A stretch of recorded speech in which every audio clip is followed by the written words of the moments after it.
کہ حضرت سلیمان نے اپنے سرداروں کو ملکہ سبا کا تخت لانے کو کہا۔ پہلا سوال یہ ہے کہ انہوں نے کیوں کہا جبکہ وہ پہلے ہی ان کی مطیع بن کر ان کے پاس آنے کے لیے تیار تھی اور تحفے بھی بھیجے تھے۔ دوسرا سوال یہ ہے کہ ملکہ سبا کا تخت ایک سوال جو ملکہ سبا کی طرف سے تحفے آئے تھے وہ ایک قسم کی رشوت تھی، یہ بتانے کے لیے کہ ہم بہت امیر ہیں اور آپ یہ فتوحات کا سلسلہ ہمارا بند کر دیں، اس وجہ سے اس نے یہ بھیجے تھے تحفے۔ حضرت سلیمان رضی اللہ تعالیٰ علیہ السلام نے فرمایا کہ تم ان تحفوں پہ خوش ہو رہی ہو جو خدا تعالیٰ نے مجھے دیا ہوا ہے وہ اس سے بہت زیادہ ہے، اور جہاں تک تخت کا تعلق ہے اس سے یہ مراد نہیں تھی کہ وہی تخت اٹھا کے یہاں لے آؤ۔ حضرت سلیمان نے جب ملکہ سبا سے پوچھا کہ کیا یہ تخت وہی ہے جو تمہارا تخت ہے، تو کأنہ ہوا، یہ جواب دیا اس نے کہ ویسے وہ تو نہیں ہے مگر ایسا بنا ہوا ہے گویا جیسے میرا تخت دیکھ کے کسی نے بنایا ہوا ہے۔ تو تخت اٹھا کے کوئی نہیں لایا گیا تھا، اس جیسا تخت بنایا گیا تھا۔ اس لیے حضرت سلیمان نے اپنے کاریگروں کو یہ حکم دیا تھا کہ نکروا لہا، اس کا جو تخت ہے عرشہ، اس کا جو عرش ہے وہ اس کے لیے عام کر دو، یعنی ایسا بنا دو تم بھی ایسا تخت کہ وہ ناز نہ کرے کہ صرف میرے پاس ایسا تخت ہے بلکہ اس جیسا اور بھی تخت ہو۔ ٹھیک ہے۔ دوسرا سوال یہ ہے کہ ملکہ سبا کا تخت یوں راستہ میں تو نہیں پڑا ہوا تھا، اسے کوئی اٹھا کر لے آئے، یہ تو اچھی خاص لڑائی کی طرح تھی جو حضرت سلیمان نے ڈالی، اٹھا کے نہیں لائے تھے۔ تیسرے یہ کہ تخت طرفۃ العین میں لایا گیا، کیا سلیمان کے پاس واقعی جن اور بھوتوں کی قسم کے لوگ تھے؟ حضرت سلیمان کے پاس کوئی جن ایسے نہیں تھے جن کو عرف عام میں جن کہا جاتا ہے۔ غیر معمولی پہاڑی لوگ بڑی بڑی طاقتوں والے بھی جن کہلاتے ہیں، اور حضرت سلیمان کے جنوں کے متعلق تو آتا ہے کہ وہ سمندر میں غوطہ بھی مارا کرتے تھے، تو جن سو آگ سے بنا ہوا ہوتا ہے، سمندر میں غوطہ مار کے تو غرق ہو جاتا۔ تو اس لیے یہ قرآن کریم کے محاوروں کو سمجھنا چاہیے۔ اللہ تعالیٰ نے یہ حکمت کا کلام کیا ہے، اور بعض جگہ حکمت کی باتوں کو غوطہ خوری کر کے سمجھنا چاہیے۔ تو حضرت سلیمان علیہ السلام نے جو جن قابو کیے ہوئے تھے وہ پہاڑی قومیں تھیں، بہت طاقتور پہاڑی قومیں تھیں، اور ان کے ذریعے سخت کام لیے جاتے تھے، بڑی بڑی دیگیں چڑھائی جاتی تھیں، بہت بڑے بڑے کام بنوائے جاتے تھے، جو عام جو زمینی لوگ ہیں، جو پہاڑی لوگ نہیں ہیں، ان کی طاقت سے بالا تھے۔ تو یہ مراد ہے جن سے۔ ٹھیک بات، اچھا بس ٹھیک ہے، ہو گیا؟ سارے سوال ہو گئے ہیں؟ جی بس۔ تو جرمنی والے نے آپ کو کیوں بھیجے ہیں سوال؟ کوئی اور نہیں ملا اس کو؟ ابھی چودھری شیخ کی باری ہے۔ نہیں، سوالات آپ کو کیوں بھیجے ہیں جرمنی والے نے؟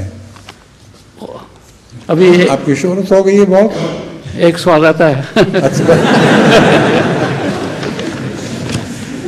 جو رہتا ہے وہ کر دیں گے، وہ پھر کر لیں گے، کر دیں، ابھی کر دیں، ابھی وقت بہت پڑا ہوا ہے۔ اچھا ہاں،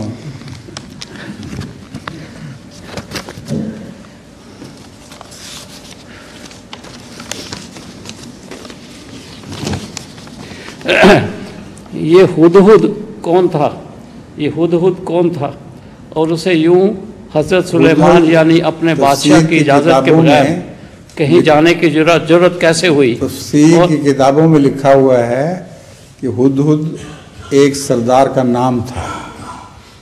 پرانی تفسیر کی کتابوں میں باقاعدہ اس کا نام ہدہد لکھا ہوا ہے۔ تو ہدہد کے متعلق جو یہ خیال ہے کہ وہ پرندہ جو بوتی والا پرندہ ہوتا ہے وہ نہیں ہے بالکل۔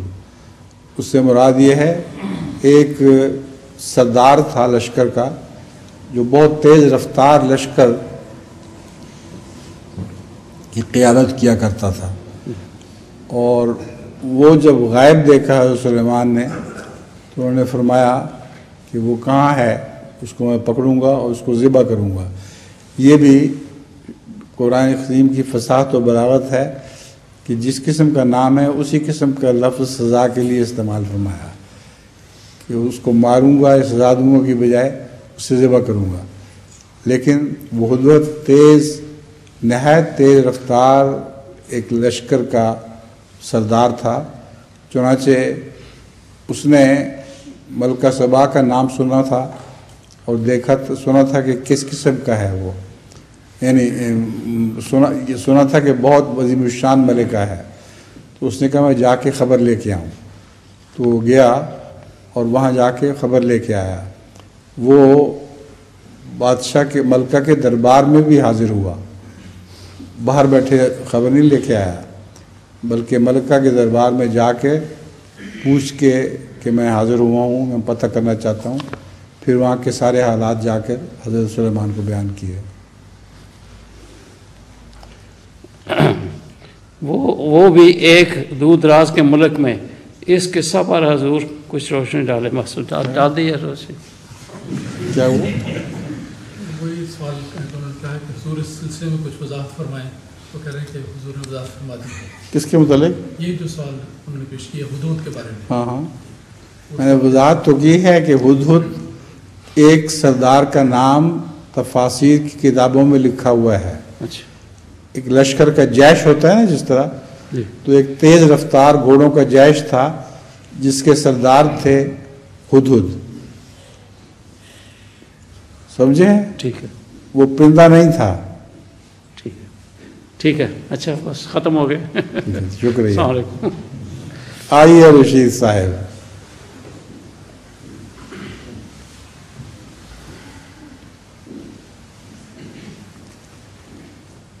السلام علیکم۔ آپ کے پاس کتنے سوال ہیں؟ سارے ادھر بھی ہیں اور بھی؟ حضور شروع کر حضور دیں۔ دو چھوٹی سی درخواستیں، عاجزانہ درخواست پلیز ہے جی۔ حضور کسی بچے نے بھی اس میں ذکر کیا اس کے متعلق۔ حضور ہماری جماعت حضرت مسلم موعود ڈے ہر سال فروری میں بڑی شان و شوکت سے مناتی ہے۔ حضور حضرت مسلم موعود رضی اللہ تعالیٰ عنہ سخت ذہین اور فہیم تھے، بڑے حلیم طبع تھے۔ حضور پر نور نے اپنے شفیق والد کے ساتھ 37 سال کا لمبا عرصہ گزارا ہے۔ حضور کے دل میں اس عظیم ہستی کی بڑی قیمتی یادیں ہوں گی۔ برائے کرم جماعت کے علم کے لیے اگر کچھ حضور میں زبانی کچھ نہیں بتا سکتا۔ جی جو کتاب تھی حضرت مسلم موعود کے متعلق، اس کی پہلی 2 جلدیں میں نے لکھی تھیں، جس نے پڑھنا ہو وہاں سے پڑھ لے۔ حضور وہ یہاں نہیں ملتی، ہیں یہاں نہیں ملتی وہ منگوائیں وہاں سے،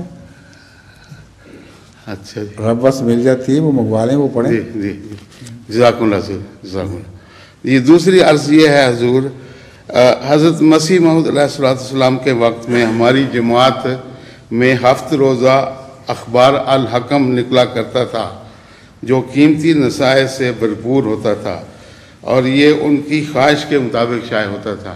کیا اس کا پھر اجرا کیا جا سکتا ہے؟ کیا ضرورت ہے؟ اس کی بجائے بدل جو قرآن ربا سے نہ قادیان سے نکلتا ہے وہ وہی